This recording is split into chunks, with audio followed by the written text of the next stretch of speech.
Polícia Federal, Ministério Público Federal e Lewandowski no Ministério da Justiça, todos em conjunto envolvidos para processar um advogado que chamou o Lula de ex-presidiário. Para ajudar o Rio de Janeiro, esse povo não tem tempo e nem recursos, mas para processar advogado, aí eles têm, né? Meus amigos, o pau está quebrando, o cerco está fechando e dessa vez parece que não tem mais saída para Lula e os que estão envolvidos diretamente com ele. Gente, o vídeo que eu vou mostrar agora realmente é bombástico, então eu já vou colocar direto o vídeo, vocês assistam até o final, certo? Mas antes de tudo, já deixa o like, compartilha, se você não é inscrito, inscreva-se aqui no canal. Quando chegarmos a 1 milhão, eu vou sortear 5 mil reais para um de vocês. Então, bora reagir a esse vídeo e, claro, não esqueça de deixar o joinha. Chamaram o Lula de ex-presidiário, mas afinal de contas, o Lula não é um ex-presidiário? Isso é injúria? Vamos comentar o assunto. Eu sou André Marcília, advogado e professor, e peço a vocês que já se inscrevam aqui no canal, deixem um like, cliquem no joinha, porque clicando no joinha o algoritmo entende que o conteúdo é relevante para você, então pressupõe que deve ser para todo mundo. E também considere se tornar membro aqui do canal, porque você vai receber conteúdos exclusivos e também eu dou prioridade a você nas respostas que dou aos comentários, às perguntas que vocês deixam aqui nos comentários.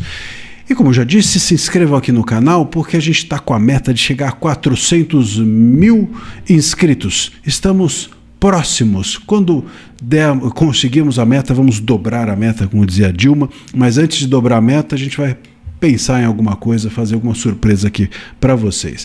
Muito bem, a Polícia Federal, então, ela está empenhada. O Lewandowski deu o seu aval, a Polícia Federal investigou o advogado, a postagem do advogado contra Lula, e agora o Ministério Público Federal concluiu que houve injúria. Primeira coisa, o que é injúria? Injúria é um crime, né? Contra a honra, e seria você ofender a dignidade de uma pessoa. Então o Ministério Público Federal concluiu que houve injúria e assim vai processar o advogado, ou seja, o Estado gastando o seu dinheiro, o dinheiro público, para quê? Para ajudar na operação contra criminosos no Rio de Janeiro? Ah, não, aí eles não têm como, eles não têm recursos, aí eles não têm condições, mas é o Estado gastando seu dinheiro para processar um advogado que fez uma postagem em rede social dizendo que o Lula é um ex-presidiário. Afinal de contas, o Lula não é um ex-presidiário, ele não foi para um presídio, ele não é então, eu não sei, presidiário ele foi. Não sei se o problema é o ex ou o presidiário, porque presidiário ele foi, e ex, acho que ele deixou de ser, não é? Não deixou de ser? Então, não faz o menor sentido de uma pessoa descrever uma realidade objetiva dos fatos e ser processada pelo Estado em razão disso. É uma completa e total loucura. Nós não temos mesmo mais liberdade de expressão no país. Foi oferecido a esse advogado, né, um acordo, né, de não persecução penal. O que isso quer dizer? Foi oferecido para ele um acordo para ele aceitar a culpa e com isso não ser julgado e punido. Mas, óbvio, o advogado, e acertadamente, não aceitou e vai então deixar o caso tocar, e tem que tocar mesmo, porque olha só, se a gente permitir que o Estado seja aparelhado a tal ponto de ser utilizado contra nosso direito mais sagrado, que é o da liberdade de expressão, bom, então aí a gente não tem mais nada. Se nós permitirmos que o Estado seja utilizado para te atingir os seus direitos constitucionais, bom, então nós não teremos mais nada. É melhor ser condenado numa situação como essa e isso ser exposto ao ridículo mundial, porque é disso que se trata, do que você ter um acordo e não ser condenado e sair culpado de uma história como essa. Veja, o Lula, ele foi presidiário. Ele foi preso. Quem é preso é presidiário, né? E ele deixou de ser. Então é ex-presidiário. É um fato objetivo. A descrição de um fato objetivo não pode ferir a dignidade de uma pessoa. Fere a dignidade de uma pessoa se fosse mentira. Mas é verdade. Então o que isso feriria a dignidade da pessoa? Sobretudo de um presidente que, por exercer cargo público, tem óbvio que tem muito menos direito a se indignar com as críticas e com aquilo que é dito sobre ele, né? Uma pessoa que exerce um cargo público tem que estar preparada para receber críticas muito mais do que uma pessoa que está atrás do balcão de uma loja, quieto e sem falar com ninguém ou sem se expor.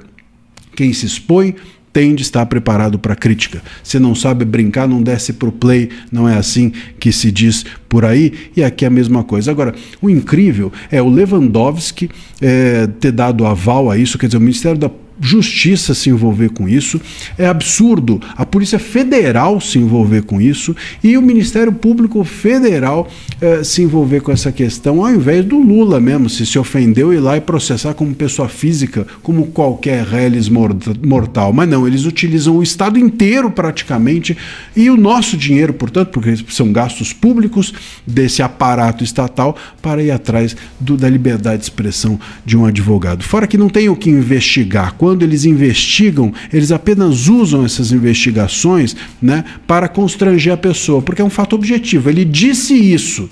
Se ele disse, tem um fato ali material concluído. Se sabe quem é, tem a autoria. Se tem a materialidade, se tem a autoria, não tem que investigar nada. É só uma forma de constranger a investigação. Mas o cara passou não apenas pelo escrutínio, vamos dizer assim, do Ministério da Justiça, como também pela investigação da Polícia Federal, já se desgastou com tudo isso e agora finalmente vem o Ministério Público Federal gastar o nosso tempo, o tempo deles, né? E o nosso dinheiro, que paga o tempo deles, para claramente perseguir um advogado, porque isso é liberdade de expressão, claro, descrever um fato objetivo. Isso aconteceu, é um fato da história. Eles querem apagar a história, eles querem arrancar a nossa liberdade de expressão e apagar a história. É disso que se trata? É assim que esse governo diz que defende a democracia? É o fim do mundo. Lamentável, mais uma atitude lamentável, não apenas do governo, mas do aparelhamento estatal que esse governo fez contra a liberdade de expressão. Como vocês sabem, eu me refiro à tarifa que Trump impôs ao Brasil por causa de perseguições políticas, censura, desrespeito a direitos humanos fundamentais e fora do devido processo legal, o que não caracteriza um Estado de direito que estiver fora do devido processo legal. O título, portanto, a tarifa e a foto. Onde é que está a foto? Bom, a tarifa, só para lembrar, né? Na quinta-feira, os Estados Unidos, Trump cancelou 10% de tarifa da China, porque a China garantiu que faria operação policial para o fentanil chinês não ir mais para os Estados Unidos. Aqui, até agora, a gente não deu nenhuma garantia de que vamos voltar ao devido processo legal, à Constituição. Então, eu começo dizendo o seguinte. Mais uma vez, Trump e Lula se encontram, agora não apenas 39 segundos, como foi na ONU, provocando de novo duas versões antagônicas sobre o mesmo fato. Foi a reunião em Kuala Lumpur, que durou 45, 50 minutos. Um lado destaca que Trump elogiou Bolsonaro na cara de Lula e lamentou o que fizeram com o ex-presidente quando elogiou. O outro lado registra que Trump ficou impressionado com os dias em que Lula sofreu na prisão. Lula foi para a prisão com o devido processo legal, com o juiz natural, e, em consequência, com amplo direito de defesa. Começou na primeira instância, recurso na segunda, piorou a situação dele, recurso na terceira, já no Superior Tribunal de Justiça, passou todos os estágios possíveis. Já Bolsonaro não teve isso, né? Bolsonaro foi direto para a última instância e pediu recurso para quem o condenou. Aí não tem jeito, né? Mas isso é na cara da gente também. Enquanto isso, né, os que reportam os encontros se esmeram em suas versões.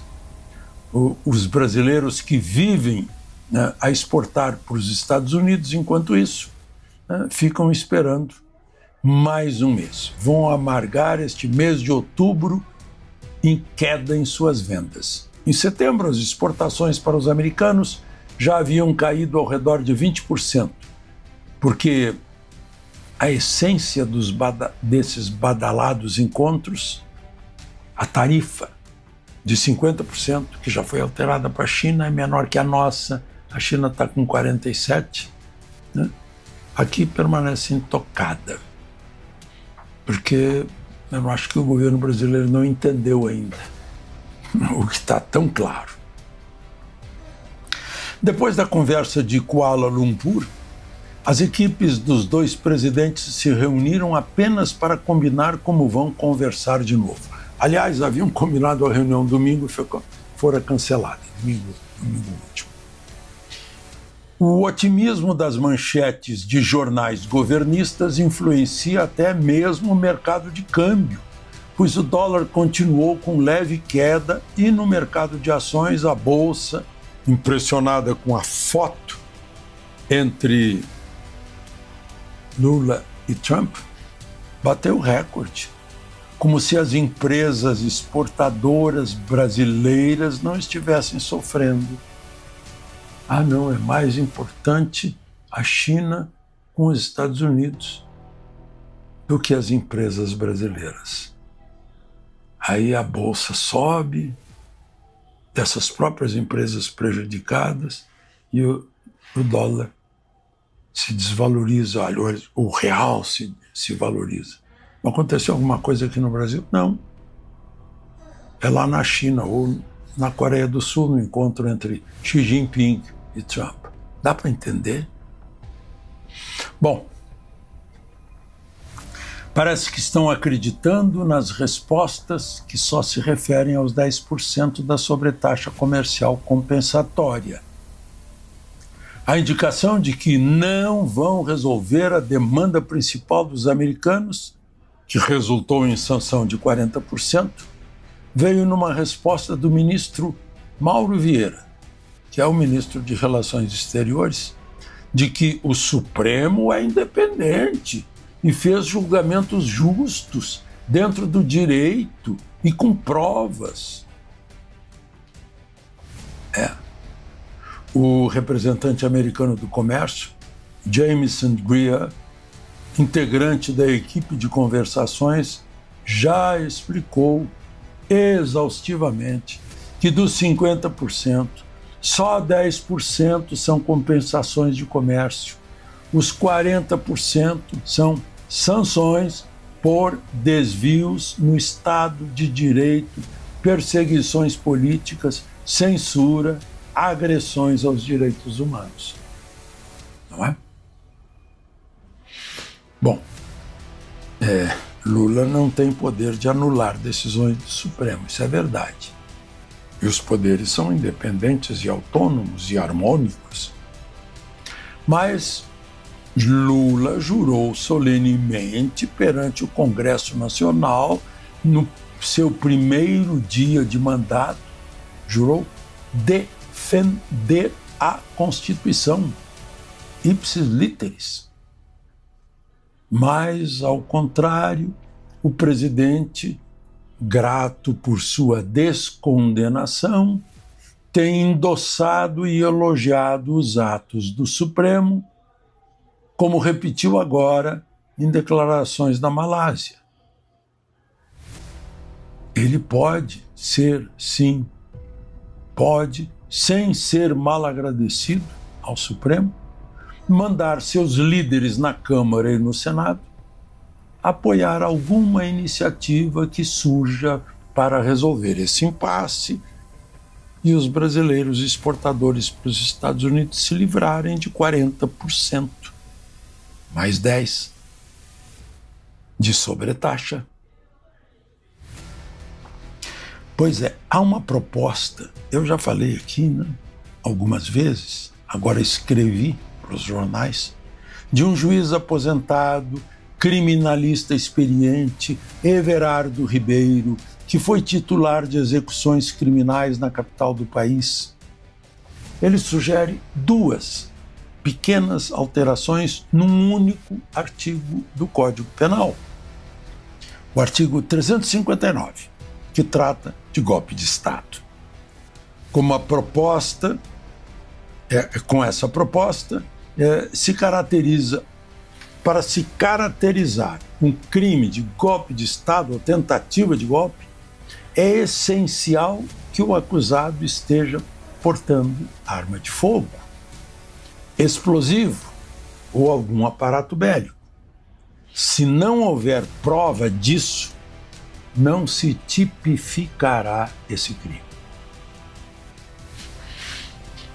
Se a ideia for adotada por algum legislador, Lula poderia apoiá-la e resolver a questão sem uma anistia, que os presidentes da Câmara e do Senado repelem, com medo de irritar o Supremo e gerar represálias contra o pai de um, o irmão de outro, ou alguma coisa assim, né?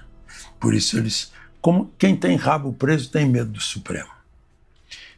Se adotada a ideia, não beneficiaria o que tinha explosivos para detonar um caminhão no aeroporto de Brasília, mas livraria muitos inocentes de cumprirem penas absurdamente elevadas de tentativa de golpe de Estado, quando o crime seria apenas de dano ao patrimônio público, eventualmente, né, se provado. Como uma alteração da lei que beneficia um condenado pode retroagir, um simples habeas corpus poderia liberar gente que estava com um batom e não com uma arma de fogo, né, e que pegou 14 anos de prisão. A Débora, por exemplo. Talvez essa proposta seja uma varinha de condão capaz de fazer a mágica de eliminar esses 40% da tarifa política, tarifa de penalidade. Por enquanto, os 50% continuam. A Magnitsky continua aplicada ao casal Moraes. Os vistos continuam cancelados.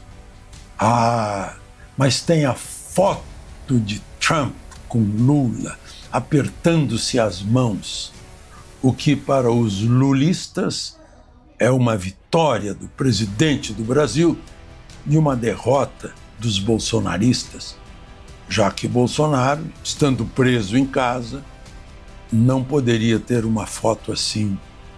Notícia caiu como uma bomba em Brasília. Donald Trump teria confirmado a aplicação da Lei Magnitsky, instrumento usado para punir corruptos e violadores de direitos humanos, sobre Lula e seus ministros. O clima nos bastidores do Planalto é de desespero e correria, com aliados tentando entender o alcance do golpe que pode congelar bens e travar viagens internacionais. Se confirmada, essa medida representa um divisor de águas nas relações entre EUA e Brasil, e uma reviravolta sem precedentes no tabuleiro geopolítico. Enquanto o povo brasileiro enfrenta censura e perseguição política, lá fora a verdade começa a emergir e os poderosos tremem. É hora de abrir os olhos, compartilhar essa bomba e espalhar a verdade que eles tentam esconder. Comente, compartilhe, marque quem precisa saber. A verdade está vindo à tona e ninguém vai escapar dela. Gente, realmente parece que o circo está se fechando cada dia mais para Lula e os seus companheiros, e dessa vez Trump está mais próximo do que nunca de dar um basta em tudo isso. E aí, o que você achou de tudo isso? Comenta aqui embaixo desse vídeo, deixa a tua opinião, deixa o like, compartilha esse vídeo e claro, não se esqueça de se inscrever no canal ativando o sininho das notificações. Deus abençoe você, fique com Deus e até o próximo vídeo se Deus quiser. Fui!